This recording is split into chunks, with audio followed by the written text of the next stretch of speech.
ഇന്ത്യയുടെ ice bowl എന്നറിയപ്പെടുന്ന സംസ്ഥാനമാണ് ഛത്തീസ്ഗഡ്. ധാരാളം ട്രൈബൽ തിങ്ങിപ്പാർക്കുന്ന സ്ഥലവുമാണ്.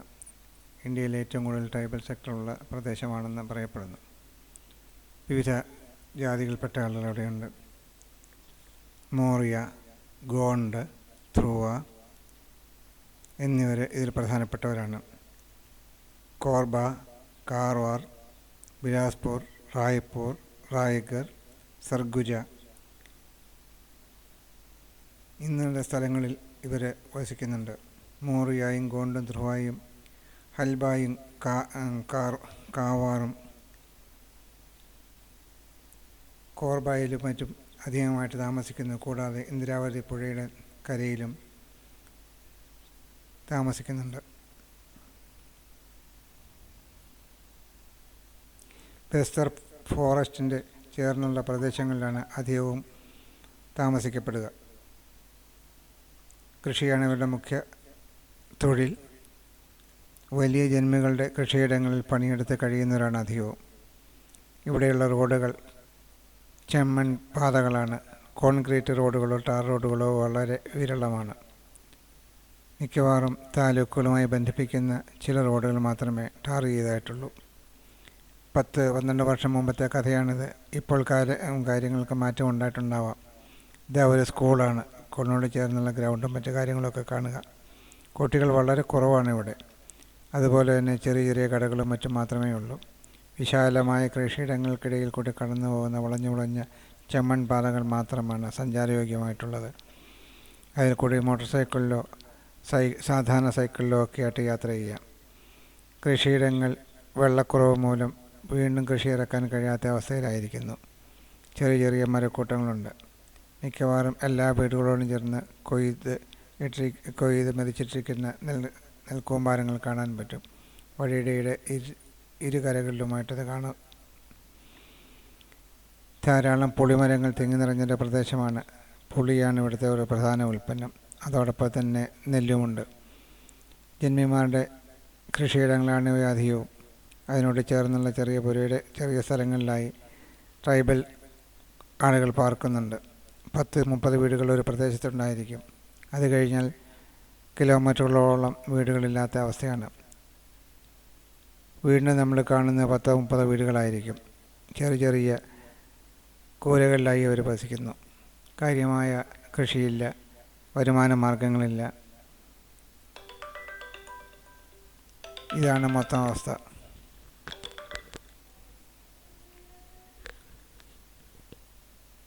ധാരാളം മാവും മറ്റുമൊക്കെ ഇവിടെയുണ്ട്. വെള്ളക്കുറവ് മൂലം കൃഷി അത്ര കാര്യമായിട്ട് നടക്കുന്നില്ല. വർഷകാലങ്ങളിലാണ് കൃഷി ഇറക്കുക.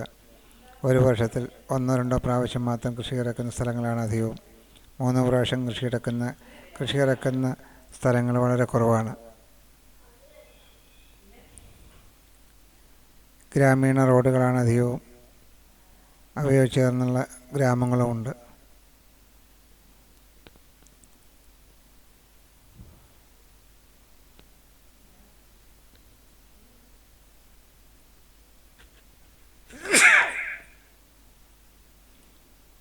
വിശാലമായ കൃഷിയിടത്തിനോട് ചേർന്ന് നടപ്പാതകളും മറ്റുമൊക്കെ ഉണ്ട്.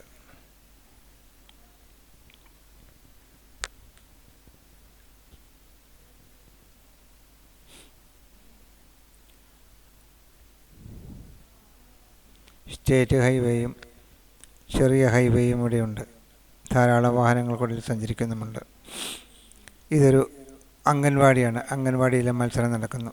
പക്ഷേ ഈ അംഗൻവാടിയിലെ പ്രവർത്തകരായിട്ടുള്ളത് കോട്ടയം, കുറവിലങ്ങാട് മുതലായ സ്ഥലങ്ങളിൽ നിന്നുള്ള സിസ്റ്റർമാരാണ്. വിവിധ വർഗത്തിൽപ്പെട്ട ആളുകളുടെ കുട്ടികളാണ് ഇവിടെ സമ്മേളിച്ചിരിക്കുന്നത്. തൊട്ടുകൂടാത്ത തീണ്ടിക്കൂടാത്ത പല വർഗത്തിൽപ്പെട്ട ആളുകളും അവിടെയുണ്ട്. ചെറിയ ചെറിയ സംഘങ്ങളായി കൂട്ടങ്ങളായി അവരിയ്ക്കുന്നതും മറ്റൊക്കെ കാണാൻ പറ്റും. കുറേ മാറ്റങ്ങൾ വന്നിട്ടുണ്ട്. എന്നാലും ഇനിയും ധാരാളം മാറ്റങ്ങൾ വരേണ്ടിയിരിക്കുന്നു. ബാലവാടിയിലെത്തുന്ന കുട്ടികൾ തന്നെ മുതിർന്നു കഴിഞ്ഞാൽ സ്കൂളുകളിലേക്ക് പോകുന്ന വിരളം. അഥവാ LP സ്കൂൾ കഴിഞ്ഞ് UP സ്കൂളിലേക്ക് പോകുന്ന കുട്ടികളുടെ എണ്ണമാണെങ്കിൽ വളരെ കുറവാണ്. ഡ്രോപ്പ് ഔട്ട്സ് ഇവിടെ വളരെ കൂടുതലാണ്. 8-10 വയസ്സാകുമ്പോൾ മുതൽ കുട്ടികളെയും കൃഷിയിടങ്ങളിൽ പണിക്കാരായിട്ട് കൊണ്ടുപോവുക, അതാണ് സ്ഥിരമായിട്ടുള്ള ഒരു കാഴ്ച. ഇത് ഗ്രാമത്തിൽ ഇടിഞ്ഞു പൊളിഞ്ഞിരിക്കുന്ന ഷെഡുകളും മറ്റും നോക്കുക. പുതിയ വീടുകളൊന്നും ഇവിടെ പണിയുന്നില്ല. അതുപോലെ തന്നെ വയലിൽ നിന്നും കൊണ്ടുവരുന്ന കച്ചിയും നെല്ലും മറ്റുമൊക്കെ ഇവിടെ കൂട്ടിയിട്ടിരിക്കുന്നു. നല്ല വീടുകളില്ല എന്ന് മാത്രമല്ല, പുതിയവ പണിയുന്നുമല്ല. മഴ കുറവുള്ളത് കാരണം ചെളി കൊണ്ടൊക്കെ നിർമ്മിച്ചിരിക്കുന്ന ബണ്ടുകളോ അല്ലെങ്കിൽ മതിലുകളോ ആണ് അധികവുമുള്ളത്. കച്ചിയോ അതുപോലുള്ള സാധനങ്ങൾ കൊണ്ട് മേഞ്ഞ വീടുകൾ. ഇതാ മറ്റൊരു സംഘം ബാലവാടി കുട്ടികളാണ്. അവരൊക്കെ പരിശീലനവും മത്സരങ്ങളും കാര്യങ്ങളൊക്കെ നടത്തുന്നു. അത് മറ്റ് സംസ്ഥാനങ്ങളിൽ നിന്ന് വരുന്ന ആളുകളാണ് കൂടുതലുമായിട്ട് ഇവിടെ പ്രവർത്തിക്കുന്നത്, പ്രത്യേകിച്ചും കേരളത്തിൽ നിന്ന്. കുട്ടികളുടെ മത്സരമാണ്. ഇത് വേറെ വേറെ ആളുകളെ തിരിച്ചിരുത്തിയിരിക്കുന്നു. വിദ്യാഭ്യാസ രംഗത്ത് കേരളത്തിലെ ആളുകൾ നൽകുന്ന സംഭാവനകൾ വളരെ കൂടുതലാണ്. ഈ ചെമ്മൺ നിറഞ്ഞ പാതകൾ കൂടി സൈക്കിളിൽ സഞ്ചരിക്കുന്ന കുട്ടികൾ കാണാം. ഹയർ സെക്കൻഡറി സ്കൂളിലോ ഹൈസ്കൂളിലോ ഒക്കെ പോയിട്ട് വരുന്ന കുട്ടികളാണ് അവരൊക്കെ. പക്ഷേ ഒരു മാറ്റമില്ല. ഇതാ നമ്മുടെ പട്ടേൽജി. ട്രൈബൽ സെക്ടറിലെ കൃഷിയെക്കുറിച്ച് പഠിക്കുന്നതിന് വേണ്ടിയിട്ടാണ് ഞാൻ വന്നത്. എന്നെ സഹായിക്കാനാണ് പട്ടേൽജി വന്നിരിക്കുന്നത്. ഇവിടുത്തെ ഭാഷ സംസാരിക്കാൻ അല്ലെങ്കിൽ ബസ്തറിലെ ഭാഷ സംസാരിക്കാൻ പട്ടേൽജിക്ക് നന്നായിട്ട് അറിയാം. എനിക്കത് പറ്റത്തില്ല. ഇതൊരു പോസ്റ്റ് ഓഫീസിനോട് ചേർന്ന കെട്ടിടമാണ്. ഇതാ ഒരു ഗ്രാമീണൻ പിടിച്ചിട്ടിരിക്കുന്ന വെള്ളിമൂങ്ങ. ധാരാളം വില കിട്ടുമെന്നാണ് ഇത് പറയുന്നത്. പക്ഷേ യാതൊരു ഗുണവുമില്ല എന്നുള്ളൊരു സത്യവുമാണ്. എന്തിനു വേണ്ടി പിടിച്ചിട്ടിരിക്കുന്നു. ഇത് കൊണ്ടുപോകാൻ ആൾ വരുമെന്നാണ് പറഞ്ഞത്. എന്താണെങ്കിലും വേണ്ടില്ല, കേരളത്തിലാണെങ്കിലും ഇവിടെയാണെങ്കിലും അന്ധവിശ്വാസത്തിനൊരു കുറവുമില്ല. ഇത് പട്ടേൽജി അടുത്ത ഗ്രാമത്തിലേക്ക് വന്നിരിക്കുന്നു. അവിടെ ഉള്ള ആളുകളോട് വിവരങ്ങൾ ചോദിച്ച് തിരക്കുകയാണ്. ചെറിയ ചെറിയ സംഘങ്ങളായിട്ടാണ് അവർ വരിക. അവരോട് ചോദിച്ച് വിവരങ്ങൾ എഴുതുകയാണ് പതിവ്. ഒരു വീട്ടിലെ അംഗങ്ങളുടെ സംഖ്യ ചിലപ്പം 13-15 ഒക്കെ ആകും. അതിലും കൂടുതലുള്ള വീടുകളും കണ്ടിട്ടുണ്ട്. 23 ആളുകൾ വരെയുള്ള ഒരു വീട് കണ്ടു. അത് കൂട്ടുകുടുംബമാണ്. ഇത് ഒരു തെരഞ്ഞെടുപ്പ് പ്രചരണമാണ് പോകുന്നത്. ജാഥകളില്ല, ആഡംബരങ്ങളില്ല, കൊട്ടുകുരവകളില്ല, മറ്റൊന്നുമില്ല. ചെറിയൊരു സൈക്കിളിൽ വെച്ച് കെട്ടിയിരിക്കുന്ന ഒരു ഇതായിട്ട് ഒരു ഗ്രാമീണൻ നീങ്ങുന്നു. ധാരാളം പുളിമരങ്ങൾ ഈ ഗ്രാമങ്ങളുടെ ചുറ്റും കാണാൻ പറ്റും. ഇവിടുത്തെ ഒരു പ്രധാന ഉൽപ്പന്നവും പുളിയാണ്.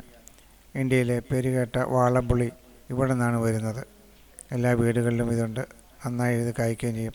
മാത്രമല്ല തണൽ മരമാണ്, ദീർഘകാലം നിലനിൽക്കുകയും ചെയ്യും. വയലുകളിൽ കൃഷി ഇറക്കിയിട്ടില്ല. മഴ പെയ്യുമ്പോഴാണ് കൃഷി ഇറക്കുക. കൊയ്ത്തുകാലം ഇവിടുത്തെ ഉത്സവക്കാലം കൂടിയാണ്.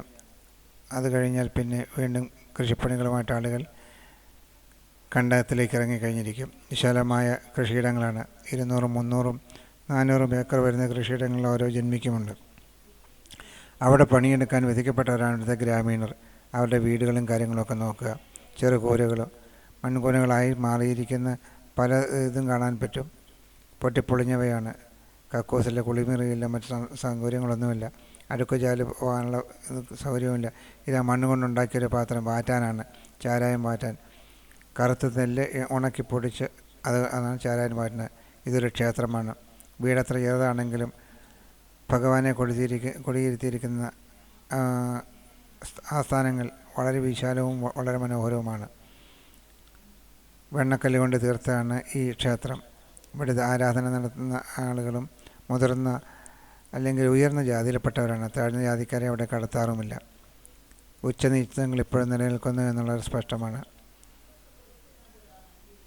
കുറേ കൂടി ശക്തമായ രീതിയിൽ ഇവിടെ ഉണ്ടെന്ന് മാത്രം. ഇതാ നമ്മുടെ പട്ടേൽജി എൻ്റെ ഡ്രൈവറാണ്. അല്ലെങ്കിൽ ഈ പട്ടേൽജിയുടെ ബൈക്കിൻ്റെ പുറകിൽ കയറിയാണ് ഞാൻ ഓരോ ഗ്രാമങ്ങളിലേക്കും പോകുന്നത്. അദ്ദേഹത്തിൻ്റെ കടുക്കനൂരി പോയിരിക്കുന്ന ഒന്ന് മുറുക്കാണ്. അവിടെ ആണുങ്ങൾ പലരും ആഭരണം ധരിക്കുന്നത് കാണാറുണ്ട്. പട്ടേൽജി അതുപോലെ ധരിച്ച് അങ്ങനെ ഇത് ഒരു കമ്മലിടുന്നു. പട്ടേൽജി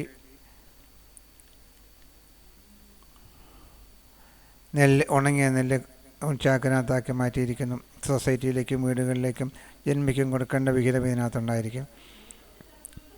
പതിര് പാറ്റുന്നതിന് ഉപയോഗിക്കുന്ന ഒരു യന്ത്രമാണ്. കൈകൊണ്ട് കറക്കിയാണ് ഇത് എടുക്കുന്നത്. അതിൽ നിന്ന് കാറ്റിൽ പതിര് പാറ്റി കഴിയുമ്പോൾ നല്ല നെല്ല് കിട്ടും. ബാക്കിയുള്ള പതിര് പറന്നു പോവുകയും ചെയ്യും. ഇവർ ഗ്രാമീണർ തന്നെ വികസിപ്പിച്ചെടുത്ത ഒരു ഒരു വിദ്യയാണിത്. ഞാനും ഇതിലൊന്ന് പരീക്ഷിക്കാനായിട്ട് തീരുമാനിച്ചു. കൈകൊണ്ട് കറക്കിയാൽ വളരെ വേഗത്തിൽ തന്നെ കറങ്ങാൻ കഴിയും. കേരളത്തിൽ ഞാനിത് കണ്ടിട്ടില്ല. അല്ലെങ്കിൽ ഒരു പക്ഷേ നമുക്കിവിടെ ഇതുണ്ടാക്കാവുന്നതാണ്. ഇതാ ഒന്ന് കറക്കുകയാണ്. ഒരു പക്ഷേ ഇത് ഗുണകരമായേക്കുമെന്ന് എനിക്ക് തോന്നുന്നു. ഗ്രാമീണൻ അവിടെ വന്ന് പതിര് അവിടെ നെല്ല് ഇതിലേക്ക് ആ കാറ്റിൻ്റെ വശത്തേക്ക് ഇടുന്നുണ്ട്. അവിടെ പതിരുമാറ്റുന്ന പ്രവർത്തനം നടക്കുന്നുണ്ട്. കൊള്ളാം, നല്ലതാണ്. ഗ്രാമീണൻ്റെ കണ്ടുപിടുത്തത്തിന് അഭിനന്ദനങ്ങളും പറഞ്ഞ് അവിടെ നിന്ന് വീണ്ടും മാറേണ്ടി വരുന്നു. നെൽകൃഷിയാണല്ലോ മുഖ്യമായിട്ടുള്ളത്. അതുപോലെ തന്നെ ഏറ്റവും പ്രധാനപ്പെട്ടതാണ് കന്നുകാലി സമ്പത്തും.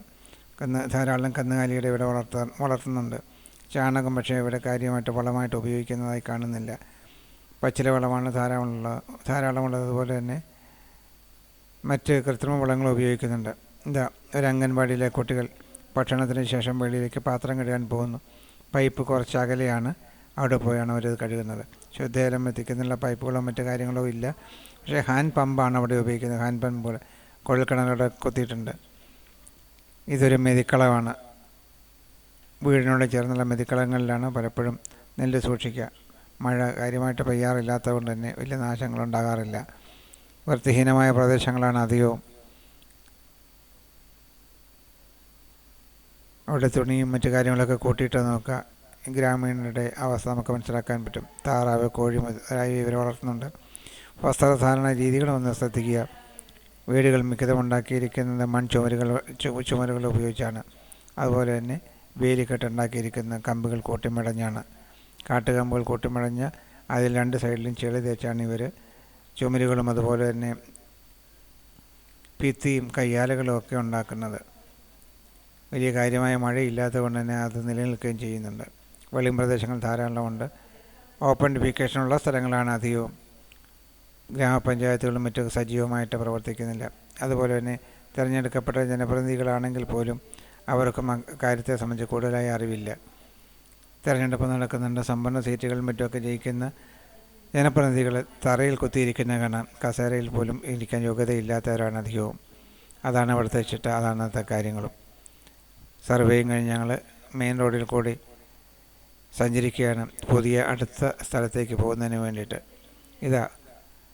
ഒരു തത്തയെ പിടിച്ച് വളർത്തുന്നു. തത്തമ്മ പൂച്ചയാണോ അതോ വേറെ ഏതെങ്കിലും ഭാഷയിലാണോ ഛത്തീസ്ഗഡിയിലാണോ സംസാരിക്കാൻ എന്നറിഞ്ഞുകൂടാ. പക്ഷേ അതവിടെ വെച്ചിട്ടുണ്ട്. കോഴികളെയും വളർത്താറുണ്ട്.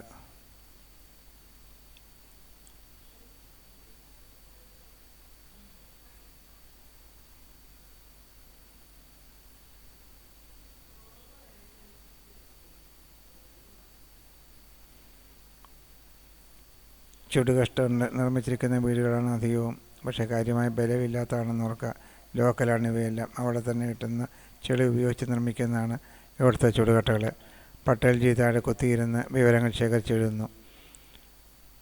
ഓരോ പ്രദേശത്തെയും അവിടുത്തെ ആളുകളുടെ സ്വഭാവം അനുസരിച്ചായിരിക്കും അവിടുത്തെ വിവരങ്ങൾ കിട്ടുക.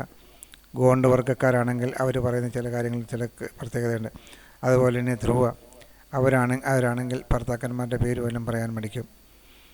വളരെ ബുദ്ധിമുട്ടി വേണം ഓരോ വിവരങ്ങളും ശേഖരിക്കുന്നതിന് വേണ്ടിയിട്ട്. പല വീടുകളിലും വൈദ്യുതി എത്തിയിട്ടുണ്ട്.